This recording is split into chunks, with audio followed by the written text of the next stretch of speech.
Hello viewers, দেখুন 1 ঘন্টা পর আমি ফিরে এলাম মাছ আলু রেসিপি নিয়ে। এই যে মাছ আলুর চপ আমি ভাজতে শুরু করব। তো এখানে প্যান বসিয়ে দিয়েছি, দেখুন তেলটা গরম হয়ে গেছে। আর এখানে আমি ময়দা দিয়ে গুঁড়িয়ে নিয়েছি আলুটাকে। এই যে দেখুন, এখন আমি ভাজতে চলে যাব।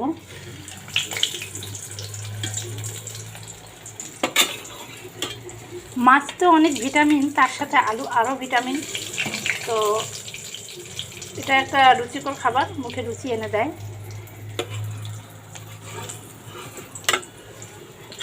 বাচ্চারা পছন্দ করে, সেই জন্য মাছ আলুর চপ বানাচ্ছি।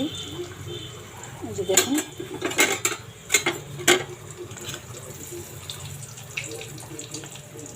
মাছে অনেক ক্যালসিয়াম আছে, ভিটামিন আছে, মিনারেল, এবং মাছ পুষ্টিশক্তি বাড়ায়। আর আলুতে তো অনেক ভিটামিন আছেই, সেজন্য মাঝে মাঝে বাচ্চাদের আলু চপ বা যে কোনো আইটেম করে দেবেন, মুখে রুচি এসে যাবে, খেতে চাইবে। একবারে ভাত খেতে চায় না, তাই এটা সেটা দিয়ে খাওয়াতে হয়। দেখুন আমার মাছগুলো, চপগুলো, আলুর চপ লাল হয়ে আসতেছে। আমাদের লোক সংখ্যা কম, তাই আমি কম করেছি। আপনারা চাইলে বেশি বেশি পরিমাণে করতে পারেন। এটা মেহমানের বলেন বা চা দিয়ে বলেন, যে কোনোভাবে সার্ভ করে খেতে পারেন। ভাতের সঙ্গে বলেন, পোলাওয়ের সঙ্গে বলেন, চায়ের সঙ্গে বলেন, সবটাতেই খাইতে পারেন।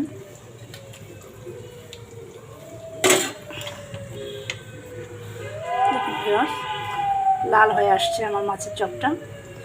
চালের গুঁড়ি বা ময়দা দিয়ে গুঁড়িয়ে নিলে এটা আরও মচমচে হয়, ক্রিস্পি ক্রিস্পি টাইপের হয়। যে যেমন খেতে ভালোবাসেন সেভাবে ভাজবেন।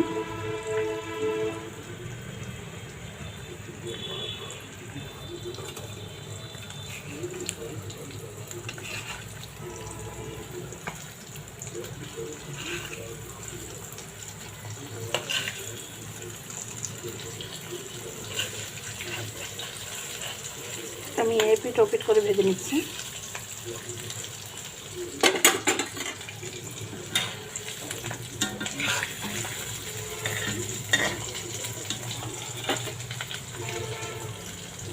ফিরে আসছি কিছুক্ষণের মধ্যে।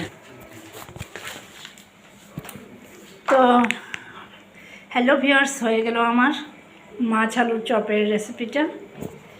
এই যে দেখুন আমার মাছ আলুর চপের রেসিপি। এটা আমি দুপুরের খাবারের জন্য বানালাম।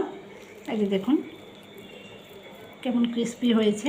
এই যে দেখুন ভিউয়ার্স, এখানে মাছ, ভেতরে মাছ আছে। মাছ দিয়ে আলুটাকে মিক্সড করে বানিয়েছি, এতে করে বাচ্চারা একটু ভাত খেতে পারবে। তা না হলে একদম ভাত খেতে চায় না, মুখে রুচি এনে দেবে। তাই মাছ আলু চপ রেসিপিটা করলাম। তো যে যে ভালোবাসেন তারা মাছ আলু চপ এভাবে করে বাচ্চাদের খাওয়াবেন, নিজেও খাবেন এবং মেহমানদেরকেও দেবেন। অনেক ভিটামিন এতে, মাছ আর আলুতে। তো ভিডিওটি আজ এই পর্যন্তই। ভালো লাগলে লাইক, শেয়ার, কমেন্ট করতে ভুলবেন না। আল্লাহ হাফেজ। আবারও দেখা হবে নতুন কোনো রেসিপি নিয়ে। ততক্ষণ সবাই ভালো থাকুন, সুস্থ থাকুন। আসসালামু আলাইকুম।